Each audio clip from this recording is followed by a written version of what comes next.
Okay, so we're going to look at simplifying fractions. We have 8/12 on the board, and we're going to see how we can simplify that.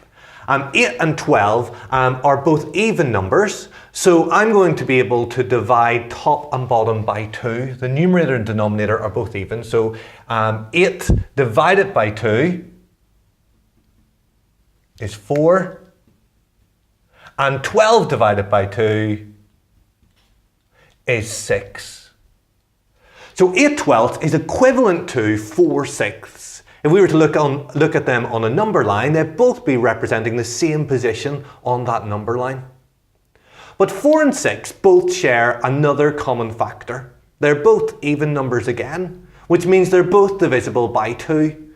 So I'm going to divide 4 and 6 each by 2 again. So 4 divided by 2 and 6 divided by 2. And that tells me 4 divided by 2 is 2 and 6 divided by 2 is 3. So 8/12, 4/6 and 2/3 are all talking about the same fraction, the same number, the same position on our number line.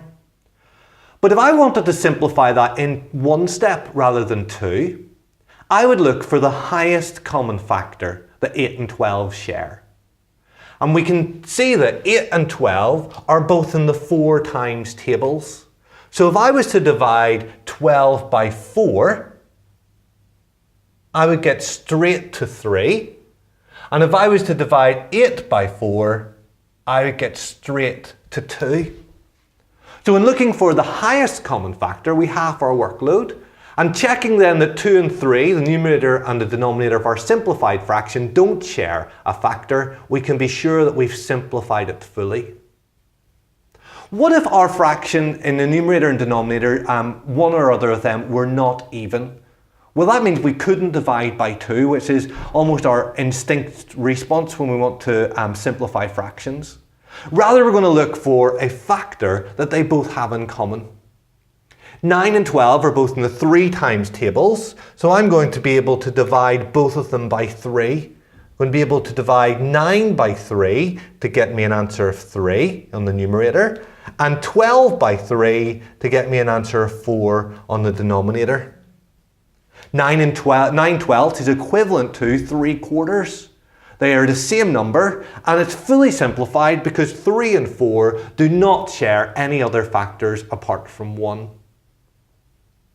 I'm going to look at a third fraction now. I'm going to look at 7/21, or 7/21. I'm going to think if I can simplify it. Now, again, we have an issue that we can't have it. And looking at 7's a prime number, meaning it's only divisible by itself in 7. It only has 2 factors. And we want to check, does 21 share 7 as a factor? We know it will share 1 because every number has that in common. But 21 is in the 7 times table, so I'm going to divide the numerator by 7 and the denominator by 7. Which will get me 7 divided by 7, which is 1, and 21 divided by 7, which is 3. So 7/21 is a third. And if we're faced with a fraction that has a prime number as the numerator, if it can be simplified, the denominator has to share that number as a factor. And our simplified fraction will always have a numerator of 1.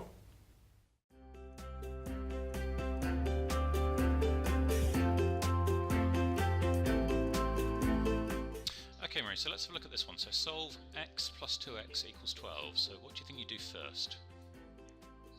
Okay, well, I want x on its own, so I would put x equals 12 minus 2x. Okay, so a lot of the time we want to get x by itself, but what we want to do first is get all of these x's together. So can you see anything we can do with this? Get all these together in one place.